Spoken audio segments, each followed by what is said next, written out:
Le théâtre libyen semble entrer dans une nouvelle ère, marquée par une synergie inédite qui grignote, lentement mais sûrement, l'influence longtemps incontestée des Émirats arabes unis.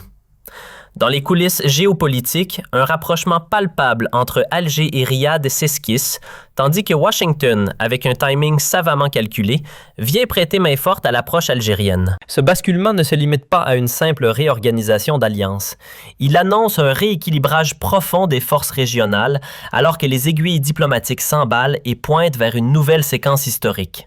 Celle d'un retour en force du processus politique et électoral, censé guérir les blessures de plus de 10 ans de fragmentation. Au cœur de cette accélération soudaine, une visite surprise, celle de Massad Boulos en Algérie, qui a suivi de près une tournée libyenne tout aussi discrète qu'inattendue.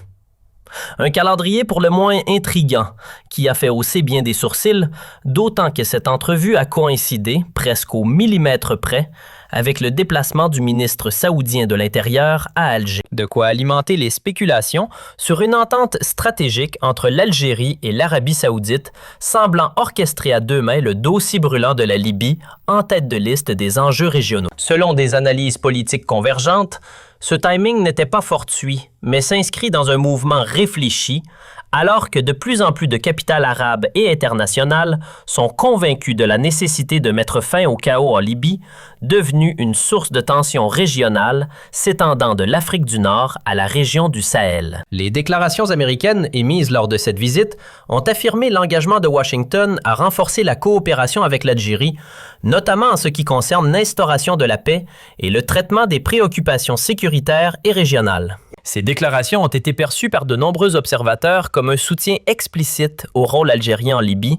traduisant une volonté américaine croissante de revenir activement sur le dossier libyen après une période de retrait relatif, surtout face à la conviction croissante que la situation actuelle sert certains acteurs au détriment de la stabilité régionale. Des rapports internationaux indiquent que l'initiative saoudienne ne s'est pas limitée à une coordination avec l'Algérie, mais s'est également étendue à l'Égypte et aux États-Unis d'Amérique dans le cadre d'une vision visant à réorienter le processus libyen et à réduire les rôles qui ont contribué à compliquer la crise. Dans ce contexte, des analystes rappellent des précédents diplomatiques, notamment la demande du prince héritier saoudien adressée à l'ancien président américain Donald Trump pour une intervention directe dans le dossier soudanais. Intervention qui s'est matérialisée par la suite sous différentes formes, ce qui confirme le poids de l'Arabie saoudite dans l'orientation de certaines positions internationales, y compris américaines. Les analystes s'accordent à dire que le rôle des Émirats arabes unis dans plusieurs foyers de tension régionale, que ce soit en Libye, au Soudan ou dans la région du Sahel africain, a été un facteur clé dans l'approfondissement des divisions et le soutien à des acteurs militaires et miliciens au détriment des solutions politiques. Dans le cas libyen en particulier, le soutien à certaines forces militaires est considéré comme l'une des principales causes de l'entrave au processus électoral et de l'échec des tentatives de réunification des institutions, prolongeant ainsi la division politique et sécuritaire. Dans ce contexte, l'entrée de l'Arabie saoudite sur le dossier libyen est perçue comme un véritable tournant, apportant un point arabe significatif aux efforts algériens visant à imposer une solution politique globale, basée sur le dialogue interlibyen et l'organisation d'élections menant à une autorité légitime et unifiée, à l'écart des conflits d'axes et des ingérences extérieures. Parmi les indicateurs les plus marquants de ce changement figure le rapprochement rapide des positions algérienne et égyptienne sur la Libye. Après des années de divergence, le Caire a récemment commencé à adopter une approche plus pragmatique vis-à-vis du gouvernement d'unité à Tripoli, en signant des accords dans le secteur de l'énergie, ce qui reflète un changement substantiel de sa position sur la crise libyenne et un recul par rapport à son soutien antérieur à l'option militaire. Cette évolution égyptienne s'est produite parallèlement à une dynamique diplomatique algérienne soutenue et à une implication saoudienne plus affirmée, contribuant ainsi à créer une base régionale plus cohérente. La réunion du mécanisme trilatéral réunissant l'Algérie, la Tunisie et l'Égypte s'inscrit dans le même cadre. Les participants ont insisté sur la nécessité de relancer une solution politique globale, avec une présence notable de la mission des Nations unies en Libye, ce qui reflète un consensus régional et international croissant autour de la primauté du processus politique.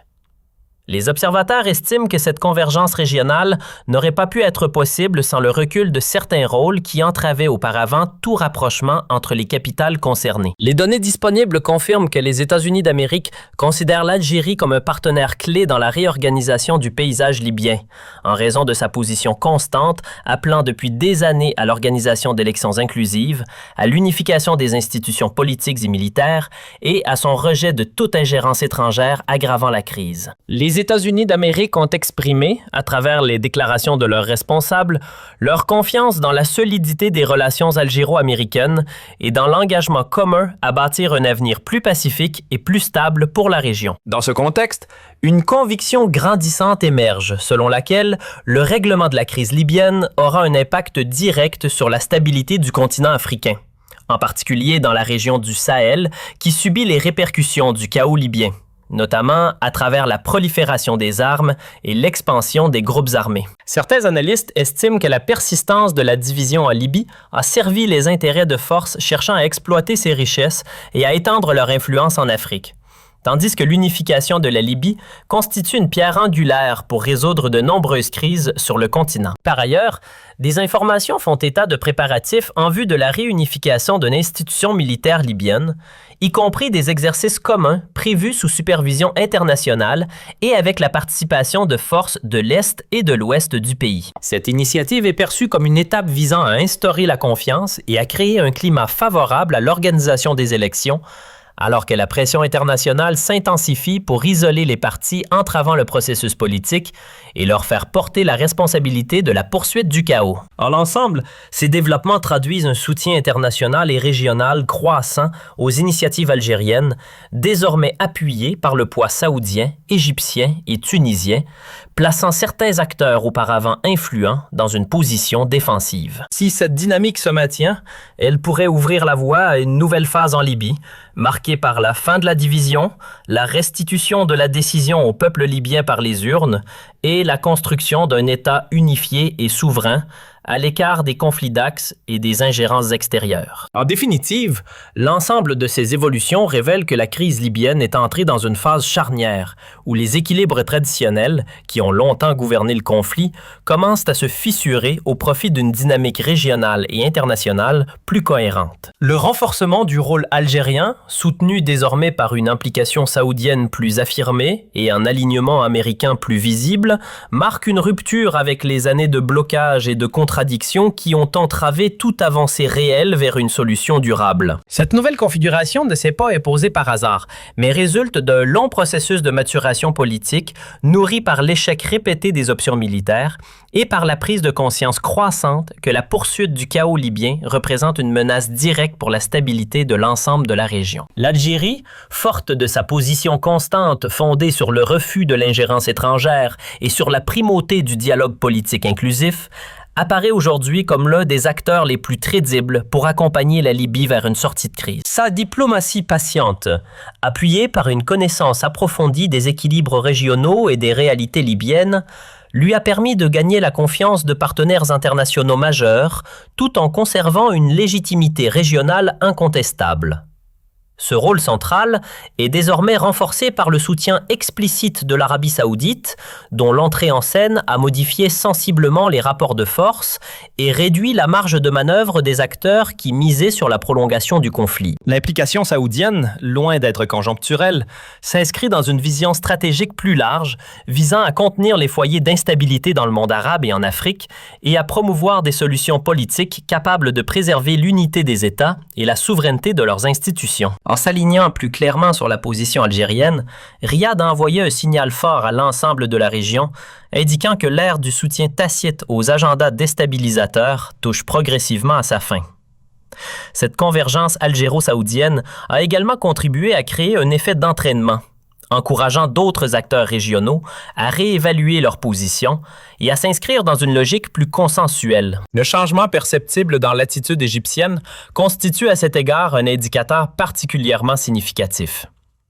Après des années de soutien à des options qui ont accentué les divisions internes libyennes, le Caire semble désormais privilégier une approche plus pragmatique, fondée sur la reconnaissance des réalités politiques et sur la nécessité de préserver l'intégrité de l'État libyen. Ce réalignement progressif avec les positions algériennes et tunisiennes renforce l'idée qu'un consensus régional est en train d'émerger autour d'une solution politique globale, soutenue par la communauté internationale et adossée à un calendrier clair pour la réunification des institutions et l'organisation d'élections. Dans ce contexte, le retour plus affirmé des États-Unis d'Amérique sur le dossier libyen ne peut être dissocié de leur volonté de s'appuyer sur des partenaires régionaux fiables et crédibles. Washington semble désormais convaincu que l'Algérie, en raison de sa constance diplomatique et de son refus des aventures militaires, est en mesure de jouer un rôle clé dans la stabilisation de la Libye. Cette convergence de vues entre Alger et Washington, soutenue par Riyad, confère à la nouvelle dynamique en cours une dimension internationale susceptible de peser réellement sur l'avenir du conflit. Au-delà de la Libye, les enjeux de cette évolution dépassent largement les frontières de ce pays. La stabilisation de la Libye est perçue comme un levier essentiel pour apaiser les tensions dans l'ensemble de la région sahélo-saharienne, où les retombées du chaos libyen ont alimenté l'insécurité, la circulation des armes et l'essor de groupes armés transnationaux. Mettre fin à la crise libyenne, c'est aussi ouvrir la voie à une coopération régionale renforcée en matière de sécurité, de développement et de lutte contre les menaces communes qui pèsent sur l'Afrique du Nord et le Sahel. Il apparaît également de plus en plus clairement que la poursuite de l'instabilité en Libye a longtemps servi des intérêts étroits fondés sur l'exploitation des ressources, l'instrumentalisation des divisions internes libyennes et l'extension d'influences géopolitiques au détriment des aspirations du peuple libyen. La dynamique actuelle tente à isoler ces agendas et à replacer la question libyenne dans son cadre naturel, celui d'un processus politique souverain, conduit par les Libyens eux-mêmes et soutenu par des partenaires régionaux et internationaux engagés en faveur de la paix. Les efforts visant à réunifier les institutions politiques et militaires libyennes constituent, bien qu'encore fragile, une étape cruciale dans cette trajectoire. La perspective de mécanismes de coopération sécuritaire et de formation conjointe, sous supervision internationale, traduit une volonté de reconstruire progressivement la confiance entre les différentes composantes du pays. Si ces initiatives parviennent à s'inscrire dans la durée, elles pourraient créer les conditions minimales nécessaires à l'organisation d'élections crédibles, seul moyen légitime de trancher les disputes et de doter la Libye d'autorités unifiées et reconnues. En somme, la conjonction des initiatives algériennes, du soutien saoudien, du réalignement égyptien et de l'implication américaine dessine les contours d'un nouveau cadre pour le règlement de la crise libyenne. Ce cadre, fondé sur la coopération plutôt que sur la confrontation, sur le dialogue plutôt que sur la force, offre une opportunité rare de rompre avec un cycle de violence et d'échecs qui a trop longtemps condamné la Libye à l'instabilité. Rien ne garantit certes un succès immédiat, mais les signaux actuels indiquent que les conditions politiques et diplomatiques n'ont jamais été aussi favorables à une issue positive. L'avenir de la Libye dépendra, en dernière analyse, de la capacité des acteurs libyens à saisir cette opportunité et à placer l'intérêt national au-dessus des calculs individuels ou des influences extérieures. La communauté régionale et internationale, de son côté, semble désormais plus disposée à accompagner ce processus de manière cohérente et responsable. Si cette dynamique est maintenue et renforcée, elle pourrait non seulement permettre à la Libye de retrouver la voie de la stabilité et de la souveraineté, mais aussi contribuer à refaçonner durablement les équilibres géopolitiques en Afrique du Nord et au Sahel, au bénéfice de la paix, de la sécurité et du développement pour l'ensemble de la région.